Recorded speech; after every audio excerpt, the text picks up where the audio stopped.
Bleona Mata është gjallë, mendohet se jeton në Gjermani dhe ka shpresë për gjetjen e saj.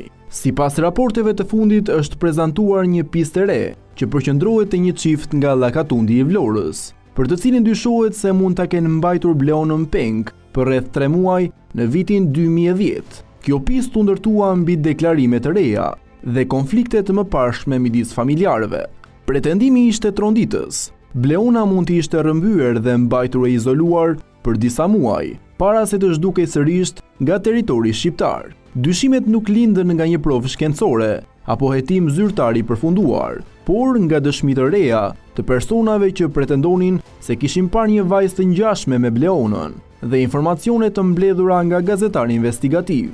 Një moment kyç ishte paraqitja një fotografie të një vajze që dyshohej se mund të ishte Bleona. Pamjet krijuan emocione të forta tek publiku, sepse ngjashmëria fizike u konsiderua e mundshme. Emrat e çiftit nuk janë bërë publike zyrtarisht nga autoritetet dhe nuk ka asnjë person të arrestuar apo të shpallur fajtor në lidhje me këtë pistë. Është e rëndësishme të theksohet se nuk ka vendim gjykate, nuk ka akuzë zyrtare të ngritur dhe nuk ka prova të publikuara nga policia që lidhin këtë çift me zhdukjen. Pra pista e Vlorës mbetet në nivel dyshimi mediatik dhe jo përfundim hetimor. Një pjesë e kësaj piste përfshinte edhe pretendimin se pas qëndrimit të mundshëm në Vlorë, vajza mund të ishte dërguar fillimisht në Greqi dhe më pas në Gjermani. Kjo teori e forcoi idenë se Bleona mund të jetë ende gjallë. Megjithatë, edhe këto mbeten pretendime të pakonfirmuara. Asnjë institucion shtetëror nuk ka deklaruar zyrtarisht se ka prova për lëvizjen e saj jashtë Shqipërisë. Por për herë të parë pas shumë vitesh, u dha një narrativ konkrete, vendodhje specifike, persona të dyshuar dhe afat kohori pretenduar. Kjo e bëri historinë më të prekshme për publikun, ndryshe nga teoritë e përgjithshme për humbje në mal apo rrëmbim nga persona të panjohur. Pista e Vlorës jepte një skenar të detajuar, por pikërisht për këtë arsye kërkohej edhe më shumë kujdes. Akuzat publike pa prova mund të dëmtojnë njerëz të pafajshëm dhe të devijojnë hetimin real.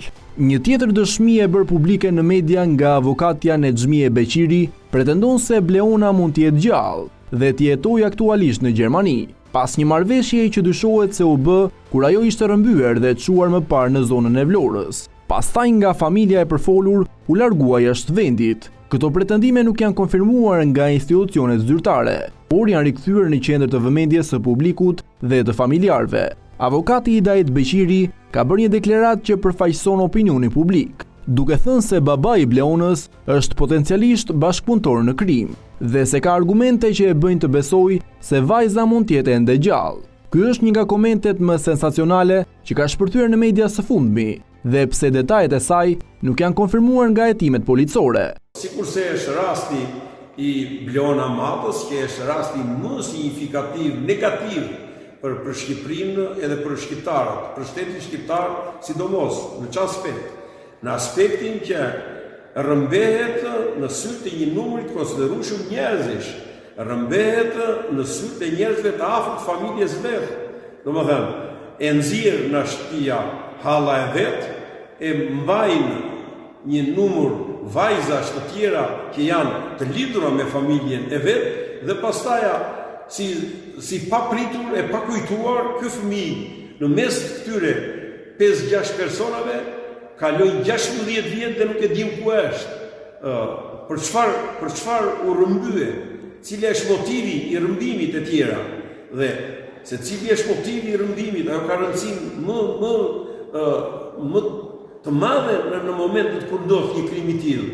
Dhe nëse bie fjala policia e shtetit në atë kohë, oficerët e policisë, por dhe prokuroria kur mori në dorë çështjen me akuzën e rëndë, domethënë si vepër penale të rrëmbimit të një fëmije 5-6 vjeç, ajo duhet që të bënte një hetim të tillë që duhesh tundur i gjithë kuksi, jo me fshati Zapok ku ndodhi kjo vepër penale, edhe ku duhesh që ato vajza edhe personat e tjerë që bashkëpunuar me të dhe ishin bashkë me të, ato duhet të dilte ujë i zi derisa të gjendesh fëmia dhe maksimumi për një javë fëmia duhet të rikthehesh prapë tek nëna e vet. Nuk ndodhi një gjë të tillë. Pse? Sepse nuk u bë një hetim i tillë. sepse u rapre e shtifjeve, e thasheteveve, u rapre e një morali në thojza që gjoja e ka apo se ka me baban e vetë këtë fëmijë, edhe për hir të kësaj lere në shli, edhe se e di baba i vetë edhe ku e ka qore, ku e ka berë, e tjera me radhë, dhe policia do dhe ndje pre e një psikologjie shtifse edhe konservatore të tillë, dhe pastaja arrin që justifikon krimin. Krimi është krim, si do që tjeta i fëmijë, ku i do tjeta i fëmijë, ku shdo që ta ketë konceptuar atë fëmijë, a i është fëmijë edhe duhet ruajtur jetë ati se është e shenjtë, është jeta e shenjtë edhe atyre njerëzve që kanë lidhje gjakun me të, qoftë nëna sidomos shpirtërisht, por ajo ka edhe dajo, ka dhe gjyshe, ka kushërinje tjera, tërë kanë dhimbje shpirtërore, për te që ka 15-16 vjetë që nuk gjende.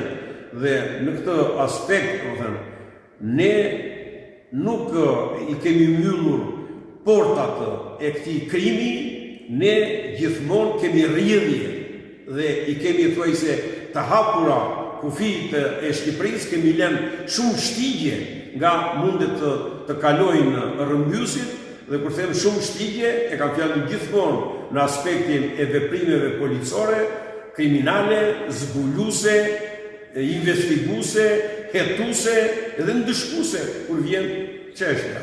Avokat, por përsa i përket rastit të Bleon Amatës që ju e përmendët, ju jeni njohës i miri të çështjes. Mendoni se, domethënë nga hetimet ka dalë diçka që babai i saj mund të ketë gisht në këtë ngjarje? Po babai i saj me qëndrimi që mban vet, me mënyrën e të vepruarit të tij për 15 vjet me radhë, ai e implikon vetveten. Domethënë, ai bëhet një ndër bashkëpunëtorët në krim, sepse një njeri që e kërkon fëmijën e vet, një njeri që nuk e zgjidh këtë problem brenda familjes vet, edhe nuk e zgjidh brenda familjes vet me motrën e vet. Në rast se ky prindi i Bleona Matës do punonte vetëm me familjen e vet, do punonte me motrën e vet, edhe me pjesëtarët e tjera që ishin bashkë me motrën e vet ditën e ngjarjes të rrëmbimit të vajzës, dhe në rast se ai do ta ndiqte çështjen në vijimsi dhe nuk do mbante qëndrimet që ka mbajtur dhe vazhdon të mbajë, Bleona Mata do të ishte sot pranë familjes vet, pranë nënës vet.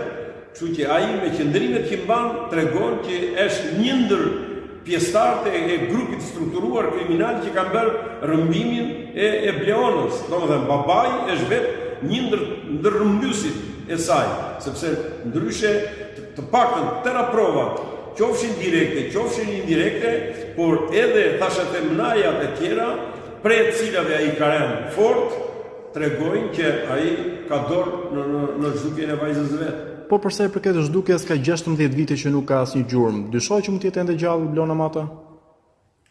Po problemi është gjithmonë ku nuk gjenden gjurmë, dhe këtë edhe në drejtën tonë penale, edhe në ato, edhe në kohën e diktaturës, kur nuk gjendej kufoma, nuk gjendej kufoma, nuk mund të jepej kur dhe atëre një dënim e vdekje.